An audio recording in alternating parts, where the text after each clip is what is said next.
All right, we're back. I left you hanging at the beginning of Holy Week. We were actually on Tuesday. That's when Jesus' disciples discovered the fig tree. Now, what follows in chapter 12, what follows here, beginning with chapter 11, verse 27, through chapter 12, are a series of controversies. Remember back in chapter 2, verse 1 through chapter 3, verse 6, there were a series of 5 moments when Pharisees and scribes, jumped out and began to question Jesus about he can forgive sins and why your disciples pluck grain and the Sabbath and all this. Well, Mark balances that when Jesus arrives in Jerusalem with 5 more controversy stories. You know these. This is Jesus and is it lawful to pay taxes to Caesar? And he pulls the coin out. This is where the Sadducees, look at chapter 12, verse 18. The Sadducees came to him who say that there is no resurrection, and they asked him a question. This is the story where they fabricate a story about a woman married to 7 brothers. We didn't read the verses in the law of Moses, but there's what's called Levirate law. If your brother is married to a woman and dies childless, you his brother have to take the woman and have a child with her for your brother who died, so that his inheritance will continue apart from yours. Anyway, in this story, there are 7 brothers, and they all marry this woman, and they all die, and none of them have a child. Who gets her in this heaven of yours? Remember, I talked that the idea of life beyond this life was a relatively new idea a couple centuries before Jesus. They're in the era of the Maccabean revolt. I just point this story out because here's again where the Sadducees, the more conservative spokespeople for Judaism, reflect that they don't like this newfangled idea. In any case, there are 5 stories like this, and Jesus is able to bop off his resistance. But again, see how thoughtfully Mark has balanced 5 controversies in Galilee, 5 controversies when Jesus gets to Jerusalem. If we had more time, we'd read chapter 13. It's often called the eschatological discourse. I'll write the word down so you see it. Eschatological. It means the last things. It's Jesus's last day. It's Tuesday. All these episodes from chapter 11, verse 20 through chapter 13, all of these incidents happen on Tuesday. The eschatological discourse is a combination of teaching of Jesus. At the end, he talks about the judgment at the end of time and says nobody knows when, so always be aware and awake. But the bulk of it is really about what's it like to be church in the meantime, until the end of time. You're going to be hassled by your non-believing family. The synagogue is going to be out to get you. The governor and kings are going to arraign you. There's going to be a lot of trouble and upset. Just remain firm. So most of the chapter isn't about some future day, which is how a lot of literalists in the Bible read it. It's all about the countdown for Judgment Day. Well, really, it's about every day. It's about the need to be alive and alert and the church. Okay? So I don't have time. You're on your own for there. Chapter 14 is day 4. That's Wednesday. And there's the setup for the Passover meal. And this is the scene where where a woman comes and anoints Jesus' head. Look at verse 3 of chapter 14. While he was at Bethany in the house of Simon the leper, as he sat at table, a woman came with an alabaster flask of ointment of pure nard, very costly. She broke the flask and poured it over his head. But there were some who said to themselves indignantly, "Why was this ointment thus wasted? And Jesus responds, verse 6, "Let her alone. Why do you trouble her? She has done a beautiful thing, for you always have the poor with you, and whenever you will, you can do good to them. You will not always have me." Two things about that episode. First, Jesus will go on to say, what this woman has done is beautiful, and it will always be spoken about. Verse 9, "Truly I say, wherever the gospel is preached in the whole world, what she has done will be told in memory of her." But we don't know her name. She anoints Jesus' head. Now, there's another story in John's gospel where Mary, Martha, Lazarus, that trio, anoints Jesus' feet and dries them with her hair. But in Mark, it's his head. Why? Because that's where kings are anointed. If Prince Charles ever succeeds his mother as King of England, an essential act will be an anointing of his head, which we replicate, by the way, in baptism. After the water bath, the baby or adult is anointed on their head as royal. So the woman recognizes Jesus as royal, just like Bartimaeus cried out, "Son of David, Messiah, have mercy on me." Okay? Then begins the Last Supper scene. It's a Passover. That's all I want to say. Verse 12, "On the first day of unleavened bread, when they sacrificed the Passover lamb, his disciples said," by the way, Mark again shows a little confusion. It's the next day. The Passover begins at night time. Okay? Thursday night will begin Passover. So Friday is the first day of unleavened bread. But Mark calls the day of preparation the day of unleavened bread. Again, was he distanced from some Jewish background he had and so was confused? Or is he just not careful in his writing? We don't know. You know what takes place there. Jesus identifies himself with bread and wine. And then they go on their way. On the way, Jesus announces that they're all going to leave him. And Peter says, "Oh, I will not leave you." You know the story. We just read it, huh? They get to the garden, and Jesus urges them to pray and watch. But you know what happens in Mark's gospel? They fall asleep.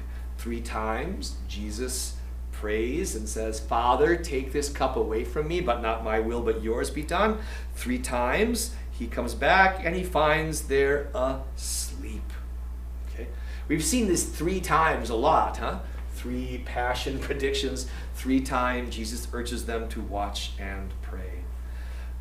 It's in this scene that Judas shows up, chapter 14, verse 43. "And immediately, while he was still speaking, Judas came, one of the 12, and with him a crowd with swords and clubs from the chief priests and the scribes and elders. Now the betrayer had given them a sign, saying, 'The one I shall kiss is the man. Seize him, lead him away under guard.' And when he came, he went up to him at once and said, 'Master,' and he kissed him, and they laid his hands on him and seized him." All right. So Jesus is arrested, and it's important that Judas help. Why? We know it is a terrible sign of Judas's betrayal, but it's night. It's a full moon. Passover is always a full moon. Likely it's a cloudless night, because in April they don't get many storms, many rain clouds in Israel. So it's likely a clear night. But still, a lot of guys with a beard, they all look alike. The authorities, maybe they know what Jesus looks like during the day, but they don't know at night. So Judas is important because he singles out and grabs Jesus and gives him a smack on the cheek, which then helps the authorities know who to grab. So it's not just a disgusting moment, it's a necessary moment. Look at verse 51. "And a young man followed him, with nothing but a linen cloth about his body. And they seized him, and he left the linen cloth and ran away naked." These verses, 51 and 52, only appear in Mark.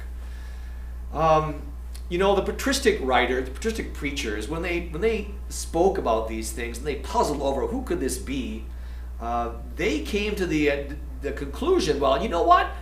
That must be Mark, the evangelist. Because you know he was an eyewitness of all these things, of course. And he was there, and he wanted to show us he was there and show us a moment of his humiliation. You'll still see that. You'll see that not only in if you read the ancients and their preaching, but you read it in Lives of the Saints about Mark. As a person whose name is Mark, I say baloney, okay? Baloney. That's not Mark.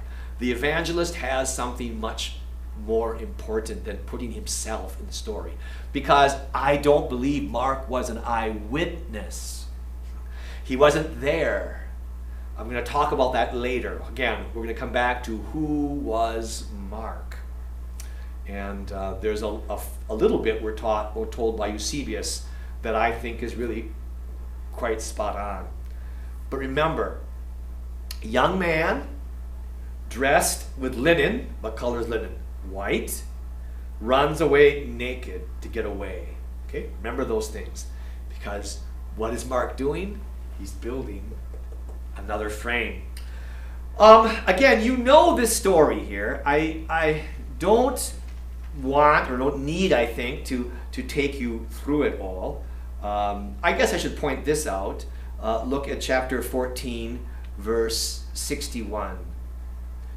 In his trial, who are you? You know, what are you about? Again, the high priest asked him, "Are you the Christ, the Son of the Blessed?" Jesus said, "I am. And you will see the Son of Man seated at the right hand of power, coming with the clouds of heaven." In that sentence, we have all the major titles that are used of Jesus. Let's review them again. The Christ, that is Messiah. Are you God's anointed one? Yes. Son of the Blessed, Son of God. Yes. You will see the Son of Man, Jesus says. Now, Son of Man does not mean the human side of Jesus. No. People usually forget that. Son of God is the divine side. Son of Man is the human side. No. Jesus uses the title Son of Man for himself because it's a convenient cover. It can merely mean mortal, but there is a Son of Man figure in Daniel chapter 7. Remember we read that? One on the clouds who gets divine authority. Jesus uses that somewhat diminutive, humble image as his title for himself. Okay? I am the figure that wasn't like a Son of Man, a human being whom God has invested his power with. Okay? Come with the clouds of heaven. That's a reference to Daniel chapter 7. Okay? So then follows Peter's denial and Jesus on the cross. Let's cut to the end of that. By the way, look at chapter 15, verse 25. You know, you have the gospel in your head and you think you know it. And I want to remind you, no. It's more unusual than you think it is, because you don't read it very carefully. In chapter 15, verse 25, we're told that Jesus is crucified on the third hour, okay? The third hour of daylight. So like 9 a.m. And then look at verse 33. When the 6th hour had come, there was darkness over the whole land until the 9th hour. In Mark's reckoning, Jesus is on the cross for 6 hours, not 3, 6. But because you heard it, that he was on the cross for 3 hours, because the other Gospels say that's what's in your head. Again, the Gospels are stranger than we think they are. Okay? Anyway, Jesus's verse 34, Jesus, on the 9th hour, Jesus cries out, "Eloi, Eloi, lama sabachthani." I told you earlier that there are a handful of times when words in Aramaic are remembered. Here's one of them. It was Talitha Kumi, back in chapter 5. There was, in chapter 8, he heals a man who's deaf by saying, "Ephatha, be opened." I skipped over at the garden scene. He cries to God, "Abba," Father, that's Aramaic. And here's the fourth. My God, why have you abandoned me? People struggle with, well, did Jesus, he's God. How could God feel like, like he's abandoned by God? Now, this is Psalm 22. If you read the whole of Psalm 22, it's beautiful. It starts out with the individual feeling abandoned, but by the end, they're confident in God. So you'll find preachers who emphasize that. Jesus knew what he was doing. He was in control. Okay, you can argue that. I like an alternative view. Remember, this is the first of the Gospels. It's maybe a little rougher, a little cruder, a little less refined, but theologically it's beautiful. I am attracted to the idea that when Jesus cried out, Eloi, Eloi, lama sabachthani, my God, why have you abandoned me? He really felt abandoned. He wasn't abandoned. The Father was present to him, but he felt abandoned. And the beauty of that is, just like at the beginning of the gospel, Jesus, who is sinless, received the baptism of John to identify himself with us. Here at the end, have you ever felt God forsaken? Have you ever felt that God wasn't paying attention? Have you felt alone? Well, you're never alone. Jesus was there first. He has felt abandoned by the Father. He wasn't abandoned by the Father, but he felt he was. And then comes the climactic moments. To me, the climactic moments. Verse 35. Some of the bystanders hearing it said, after he cries out, Eloi, Eloi, my God, oh. Some of the bystanders hearing it said, behold, he's calling Elijah. And now he wasn't crying Elijah. He said, Eloi, my God. But the bystanders heard him say Elijah. And one ran, filling a sponge full of vinegar, put it on a reed, and gave it to him to drink. Notice that. Put it on a reed to reach up to Jesus. Jesus uttered, verse 37, Jesus uttered a loud cry and breathed his last, and the curtain of the temple was torn in two from top to bottom. And when the centurion who stood facing him saw that he thus breathed his last, he said, truly this was the Son of God. Okay. Really important unit there. Three things happen. Jesus cries out, breathes his last. The curtain is torn.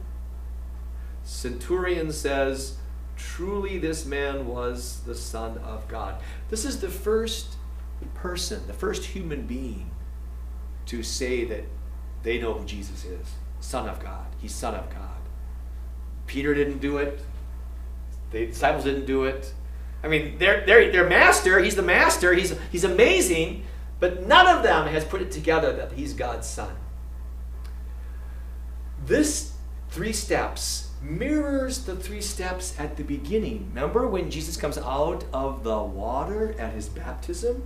The sky was torn open, just like the temple curtain was torn from top to bottom, like this way, not this way. The idea, Mark wants to say, it's a divine action. It's a divine action, the tearing. Is the tearing a sign of God's upsetness? Like when people tear their garments when Jesus says outlandish things? Or is it opening the veil? Now you can look into the temple. Remember, the veils in the temple doors kept people from looking into the Holy of Holies. By tearing the curtain, maybe it shows God's anger or frustration or sadness or compassion, but it also could be nothing now blocks us from seeing what God looks like. Look to the cross. That's what God looks like. So the tearing of the veil, like the tearing of the sky at the baptism. And in the baptism scene, the Holy Spirit. Remember I said the word for spirit in Greek and Hebrew, ruach, means wind, close to breath. It signifies the life. So just as God breathes down on his Son, Jesus breathes out his last breath. Okay? And third, at the baptismal scene, the Father says, you are my Son, in whom I'm pleased. The centurion says, surely this was the Son of God. and a centurion, a Roman centurion. He's a Gentile, not a Jew. Who is the only human being to figure out who Jesus is? Not the chief priest, not his disciples. It's a Gentile. A Gentile. And where is he? He's at the foot of the cross. Mark is trying to say, he's been on the path ever since Jesus unloaded on the disciples here, chapter 8, 22 to 26. Do you not understand? Have you been blind and deaf and dumb and stupid? Do you not get who I am? They don't. They never do until the crucifixion. It's only when you add the cross to the power of the healing, authoritative Jesus that you get who Jesus is. He's a suffering Messiah. Suffering Messiah. That is Mark's most important image. Okay, Jesus gets buried, chapter 16. Now, in your Bibles, you have 20 verses of chapter 16. But you'll probably, if you look at your Bible, you might see some other things. There might be extra verses that aren't numbered. And there's a space in mine between verse 8 and verse 9. Because the end of Mark's gospel is a kind of confusing. The oldest manuscripts that we have end at verse 8. When the women come to the tomb, they find it empty. There's somebody there who says he's not here. Why do you seek the living among the dead? And then verse 7, go tell his disciples and Peter that he is going before you to Galilee. There you will see him as he told you. As he told you. Look back, chapter 14, verse 28. After they leave the Last Supper, on the way to the Olive Garden, look at verse 27. Jesus said to them, you will all fall away. It is written, I will strike the shepherd and the sheep will be scattered. But after I am raised up, I will go before you to Galilee. So even there's a fourth prediction of Jesus' passion here, okay, in verses 26 and following. A fourth prediction. And Jesus also announces his resurrection, and he'll meet you in Galilee. Okay, back to 16. That's where the reference is, verse 7. Go, tell his disciples and Peter, he is going before you to Galilee. There you will see him as he told you. And they went out and fled from the tomb, for trembling and astonishment had come upon them. And they said nothing to anyone, for they were afraid.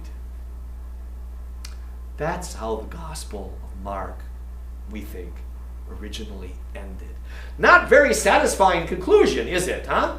There's no Easter bunny, there's no Jesus walking through walls and saying, peace be with you. It ends with the message being delivered, but did they do anything about it?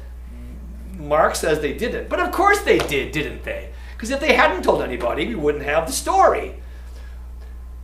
There's a reason why Mark's story is so abrupt. What is verse 9 to 20?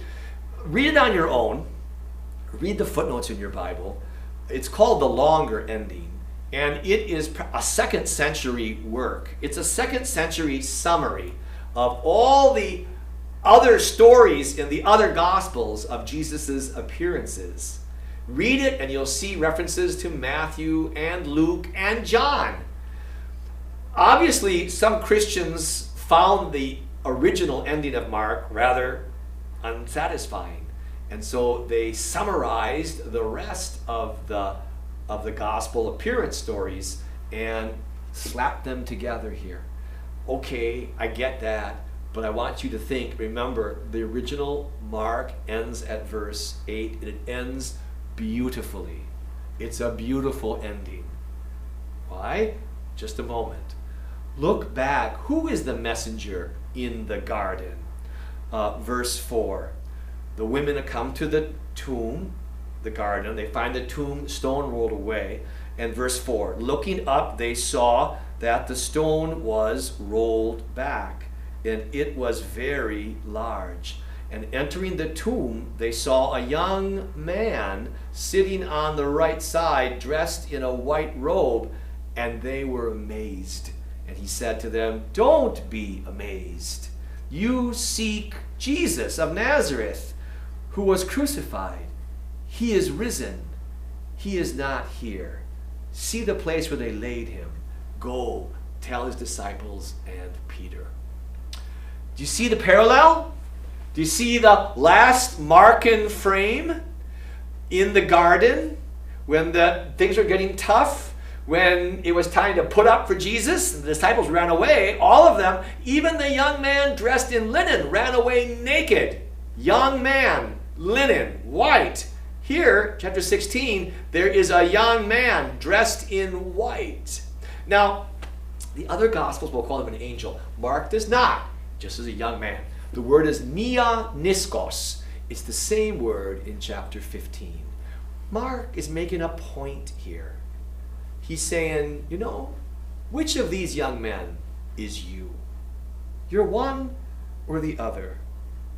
Did you sign up for Jesus because he's happy days? He makes your life easy?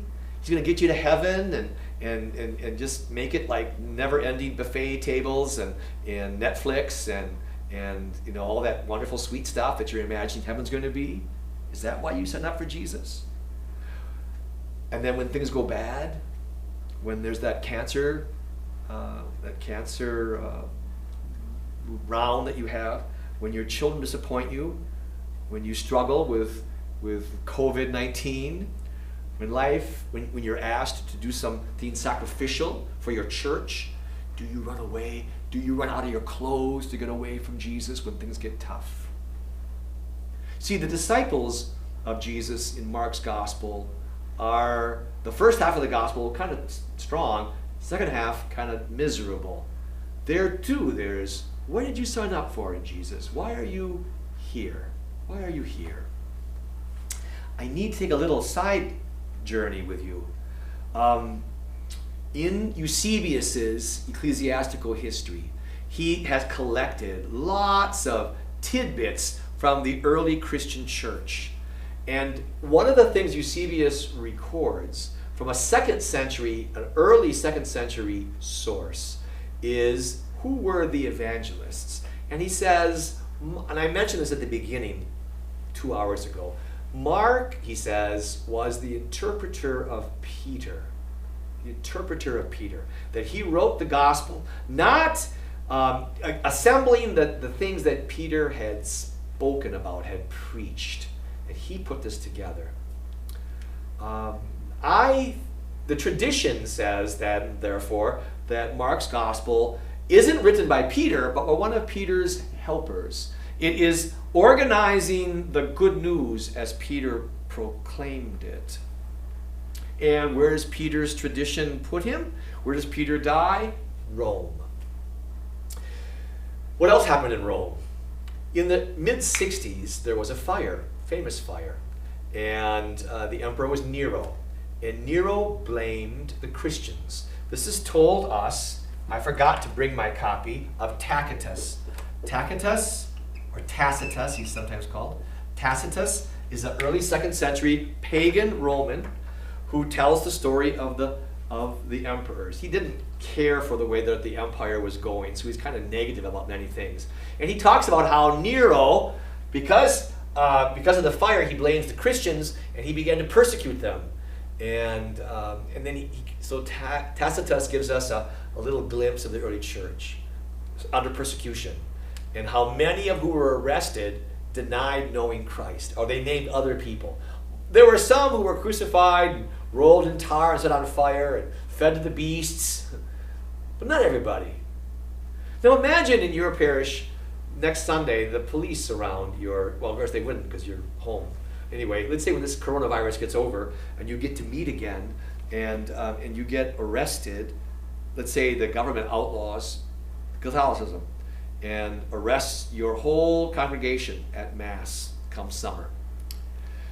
And they're told that if they don't deny Christ, they're going to be executed. Would everybody sign up for execution? Oh, I don't think so. I don't think so. I'm not even sure I would. I guess I don't mind losing my life, but I don't want to have to suffer. So I'd say, make it easy. If you make it easy, make it quick, I'll be okay with that. But don't torture me. Oh my gosh. You might say things like, I don't know the man, or I don't know what you're talking about. If you go back to read, I could have read it in order, but it maybe made more sense. While Jesus is on trial, Simon Peter is outside, and he's being questioned by a servant girl. She says, this is chapter 14, verse 67, "You also were with the Nazarene, Jesus." But he denied it, saying, "I neither know nor understand what you mean." And then the bystanders say, "This man is one of them." But again, he denied it. After a little while, again the bystanders said to Peter, "Certainly you are one of them. You are a Galilean." But he began to invoke a curse on himself and to swear, "I do not know this man of whom you speak." Wouldn't those make great lines if you had been arrested as a Christian and you were being told that you were going to be, thrown to the lions or set on fire? I don't know the man. I don't remember who you're speaking. My suspicion is when the fire in Rome cast aspersions on Christians, when the Christians were rounded up, a lot of them did not get martyred. In fact, probably the majority of them. I think the same thing would be the case of my parish and your parish. I'm not even sure if I would. The torture part, I'm not so keen on. So in a sense, I'm imagining Nero's persecution broke the church. I mean, though there were a few who gave their life, but I bet most didn't. And the church went underground. And then, as it got pulled back together again, it had to deal with its failure. I imagine Mark, the evangelist, writing this gospel for the church in Rome after Nero's fire. It was used to speak to a Christian church that signed up for Jesus, and they loved the church picnic, and they loved Christmas, and they loved First Communion, and they loved to have their daughters married in the church, and they signed up for all that good stuff that church provides. But when it got costly, when it meant losing their life, they denied him, like Peter denied him. In fact, that's why Mark tells the story the way he does. The disciples are dolts. They signed up like James and John. You want to be at your left and right side. You want to be vice president and secretary of state. And Jesus said, "Can you drink the cup?" "Yes, we can," they said. And he said, "You will drink the cup, but it's going to be challenging." Just like the disciples in the gospel story ran away and betrayed him and denied him, so I think Mark's community failed miserably when the Christian life began to began to require the cross. See, remember this unit? 3 times Jesus predicts. 3 times they say, no, we don't. That shouldn't happen to you or us. 3 times Jesus says, "Oh yes, it will happen to you. You must pick up your cross and follow after me." The greatest is the one who takes the least, the lowest. He would be the servant of all, is the greatest of all, because the Son of Man has come to lay down his life as a ransom. See, that's why I think the gospel is written the way it is. Were the disciples really that dense? I don't think so. But Mark is telling the story that way to give his broken Roman church encouragement. You too. Yeah, you ran away, but you know what? So did James and John and Simon and Andrew. You didn't do any worse than they did.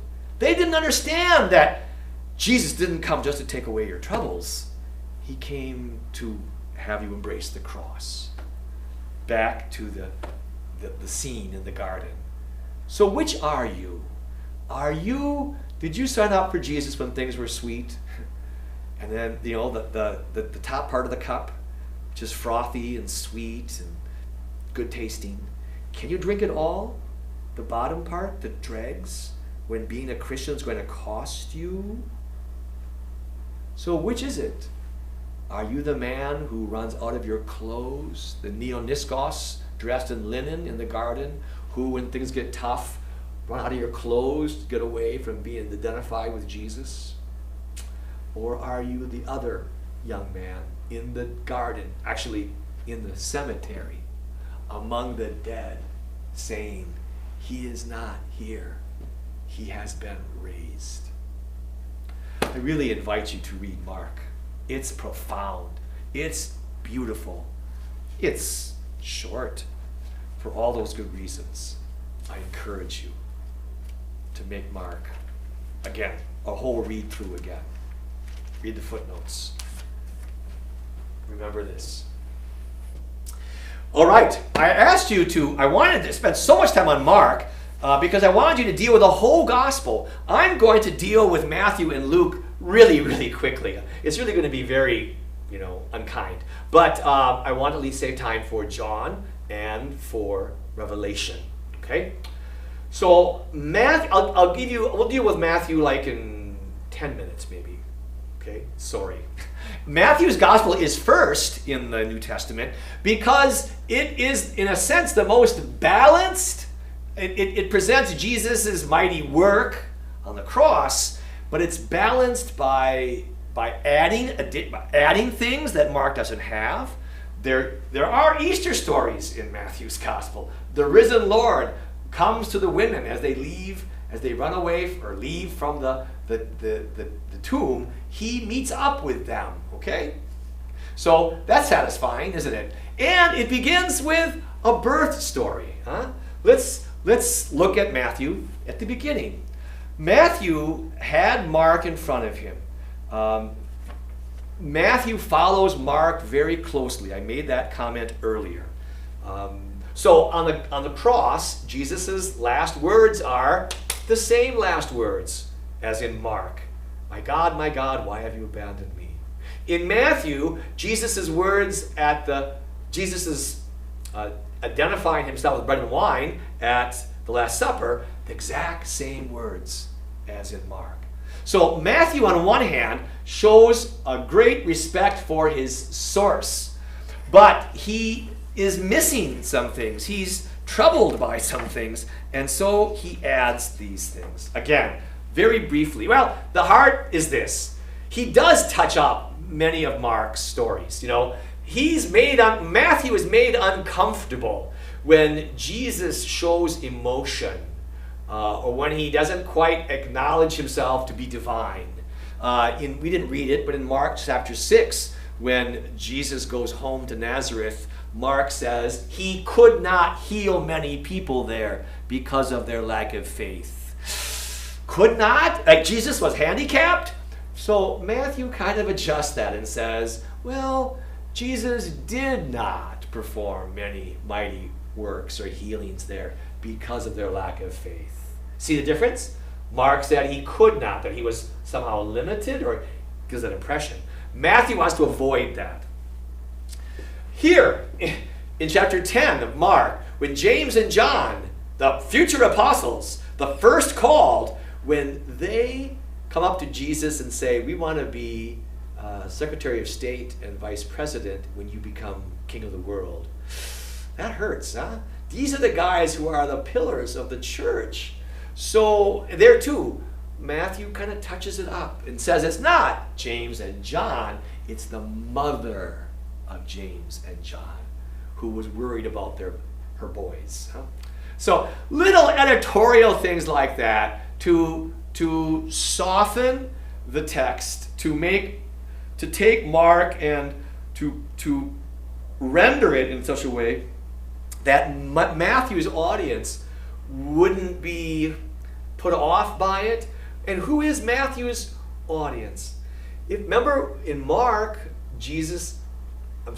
Mark the evangelist has to explain Jewish practices, and I made the point that Mark is likely writing for a non-Jewish assembly. Matthew is the most Jewish assembly. Huh? He quotes the Old Testament many times. For 12 times, he has what's called a formula quotation. Where can I fit it in here? Right behind me. Formula citation. Matthew will say, and this happened to fulfill what so-and-so, the prophet, said about this. Okay? I'll point out a couple of them. So Matthew is constantly touching back to the Old Testament. Matthew is clarifying Mark that the scene in chapter 7 here, when Jesus says it's not what you put in your mouth that matters, it's what comes out of your mouth that matters. That defiles you. And then Mark, in parentheses, said, thus he made all food clean. Guess what? When Matthew tells that story, he eliminates the parenthetical comment. Thus he made all foods clean. Why? Because I think Matthew is writing for a church with deep ties to Judaism, stronger ties than Mark's community, which is mainly Gentile. So Matthew is the most Jewish of the Gospels, writing to a congregation, a community that has deep ties yet. What he's trying to do is to woo Jews to learn about the Messiah, who is Jesus. So imagine the church is on one side of the street and the synagogue is on the other side of the street. And every Sabbath, Matthew is there trying to preach about Jesus, trying to get the Jews to come and hear about God's new thing in Jesus. And that's why Matthew is so full of Jewish ideas. Let's do just a little reading. Chapter 1 famously begins with a genealogy. 3 starts out, the book of the genealogy of Jesus Christ, son of David, son of Abraham. So, who is Jesus? He is son of David, he's Messiah, and he's son of Abraham, who is the beginning of the Jewish people. So he is Jewish to the heart, and he is a Messiah of a royal line. The genealogy, which is allowed to be read on Christmas, but very few people read it, is a made-up one, in the sense that when Matthew did his homework and he had too many names in the middle section, he just cut some of them off. It's not a DNA search he's making, it's a theological search. The genealogy has 3 layers. There are patriarchs, there are kings, there are nobodies. And each of these sections has 14 in it. There are 14 in each of those groups. So look at the end, verse 17. So all the generations from Abraham to David were 14. And from David to the deportation to Babylon, 14. And from the deportation to the Christ, 14. Why is he fixated on 14? I don't know that I've mentioned it before. It will come up again when we talk about Revelation. But in Hebrew and in Greek, letters also stood for numbers. You know that. We have Roman numerals. You know, Super Bowl is what? LI or LII, whatever. In Hebrew, the name David is DVD. There are no vowels. Remember that, huh? Aleph, Beth, Gimel, Daleth. D is 4. 4. Chet, Wa. The V, or Wa, is 6. 4 plus 6 plus 4 is 14. So Matthew has worked into the genealogy a reference to Jesus' Davidic background again. Okay? So he has this most Jewish of family trees, except there are women in it. Verse 3, there's Tamar. Verse 5, there's Rahab and Ruth. Verse 6, there's the wife of Uriah, whom you know better as Bathsheba. And of course, at the end, there's Mary. Now, Jewish genealogies never have women in it. In the Old Testament, there are no women in genealogies. But Matthew has gone out of his way to mention these 4. What do these 4 have in common? Well, they're all Gentiles. Tamar, Rahab, Ruth. Uriah was a Hittite, so odds are that his wife was a Hittite. Huh? Now, again, we talked about, remember, Acts 15, do you have to be a Christian, a Jew, to be a Christian? Do you have to take on all that Jewish stuff? We saw how Mark handled it by having Jesus do among the Gentiles what he does among the Jews. In Matthew's gospel, at the very end, Jesus will give the most explicit announcement of a universal mission. But during the gospel, Jesus is here for the Jews. Okay? But already here, you see references to Jews being present. Okay. And the other aspect is, each of the births is a little bit unusual. I'll let you read the footnotes, but each of the births of the children in the genealogy are a little unusual, as will be Mary's birth without a father, without a human father. Immediately after the genealogy comes the annunciation of the angel to Joseph, not Mary. Mary has no lines in the gospel. Joseph has no lines either. But the annunciation, the announcement of the birth of the Messiah, comes to Joseph in a dream. And look, and you know that story. We read it this last Advent. Look at verse 22. Because here is the first formula citation. And all this took place to fulfill what the Lord had spoken by the prophet. Behold, a virgin shall conceive and bear a son. His name shall be called Emmanuel, which means God with us. So Matthew, the Jewish sage, reaches back to Isaiah to anchor his story of the Annunciation. There is no birth story. There is no there's no shepherds and angels. The next scene is the child's already born, and then we have the visit of the wise men. Wise men. Now you know the story. They come from the east. They're not Jews. They're Gentiles. But they see the star and it's rising, and they come looking for a king. So they come to Jerusalem, to the palace of the king, Herod. And they say, "Where is the newborn king?" And I don't know about that. And then he calls in the priests, and they ask the priests, "Where will the Messiah be born?" And the priests quote Micah in chapter 2, verse 5. "In Bethlehem of Judea, for it is written by the prophet Micah, you, O Bethlehem, in the land of Judah, are by no means least among the rulers of Judah, for from you shall come a ruler who will govern my people Israel." Ironically, the people who should be most excited about a Messiah, the king and the priests, don't bother to check out this story. The wise men take what they saw in the sky with the words of Scripture. You need both. What does God tell us through nature? What does he reveal in the Scriptures? And that's how the wise men make it to Bethlehem. They honor the Christ child. Now again, I told you, it's the most Jewish of Gospels. But Matthew does have a church with Gentiles in it. And he's trying to explain how it is that those who should have been ready to receive the Christ did not. But strange people do, like foreigners. That's chapter 1 and 2. The next thing that structurally that makes Matthew different from Mark are 5 great speeches. That's what I asked you to read. 5 through 7, 10, 13, 18, and 24 to 25. Okay? The Sermon on the Mount. Jesus as teacher.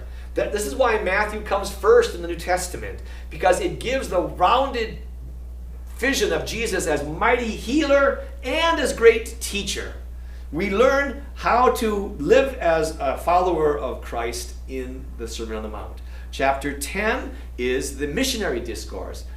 Jesus sends his disciples out 2 by 2. We saw that in Mark chapter 6, but this is Matthew's version.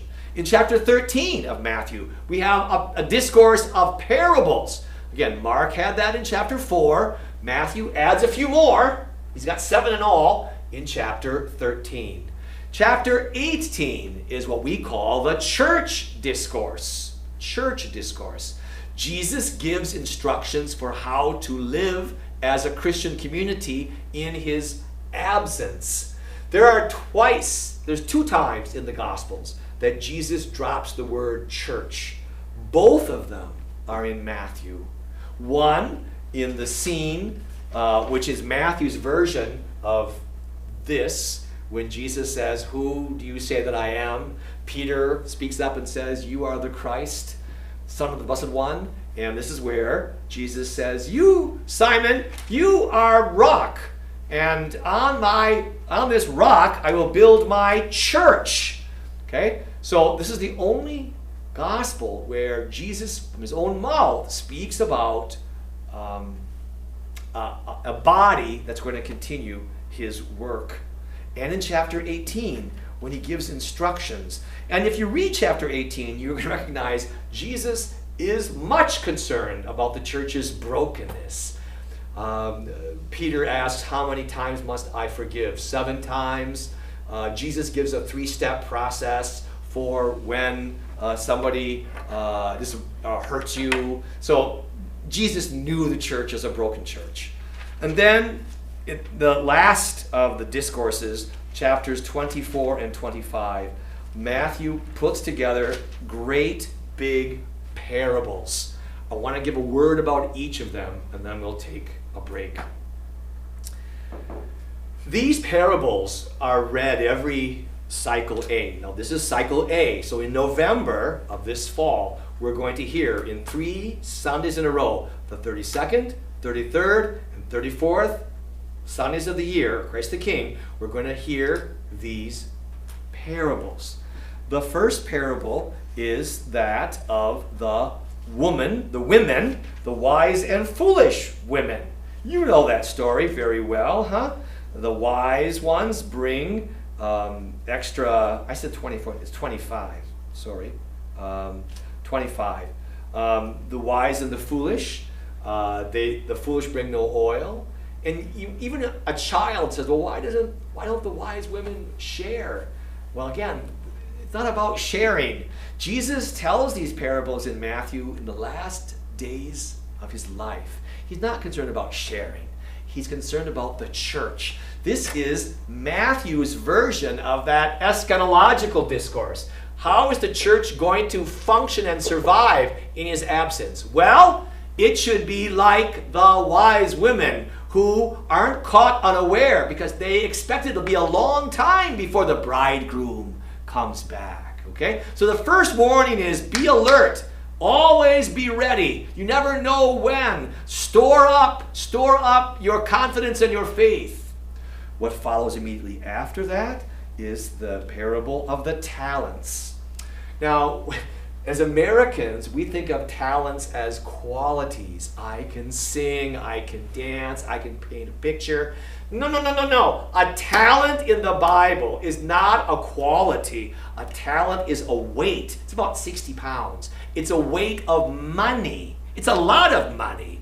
It's about equal to 10 years regular income by a common laborer. Okay? So even at the minimum wage, take 10 years of that. It's a lot. The 3 characters, each of them get 1 or more talents. Even Mr. One Talent is getting hundreds of thousands of dollars. Okay? And he's the one who doesn't do anything, but he buries it in the ground.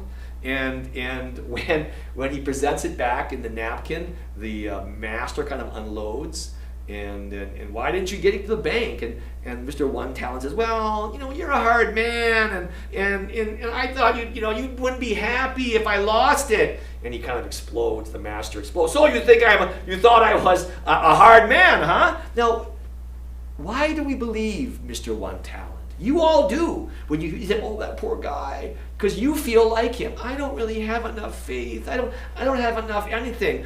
No, don't believe Mr. One Talent. He's a schmuck. He's the loser in the story. He was given a treasure, and he did nothing with it.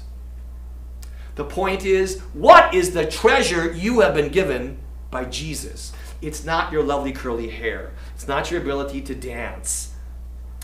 It's not your golf game. It's your faith. Faith. You give your... Pope John Paul II talked about the law of the gift. If I've got a dozen donuts and I give you 3, I'm out 3. Okay? That's how it usually is. But when you give your faith, I give you my faith, I don't lose anything.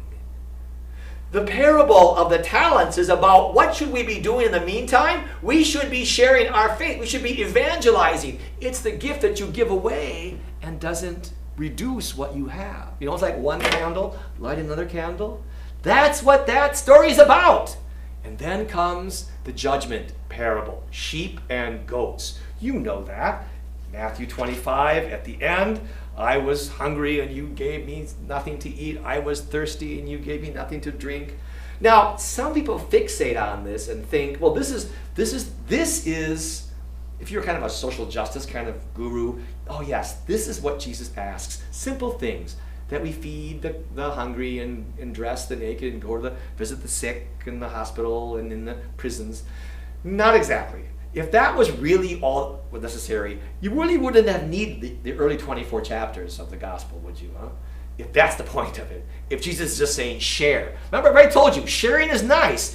But if sharing is the point, then you really didn't need Jesus to begin with. Just share.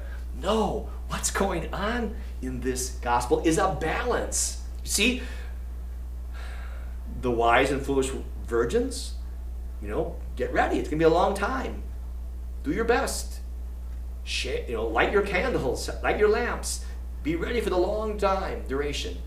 In the meantime, spread the news. Evangelize. Remember, talents.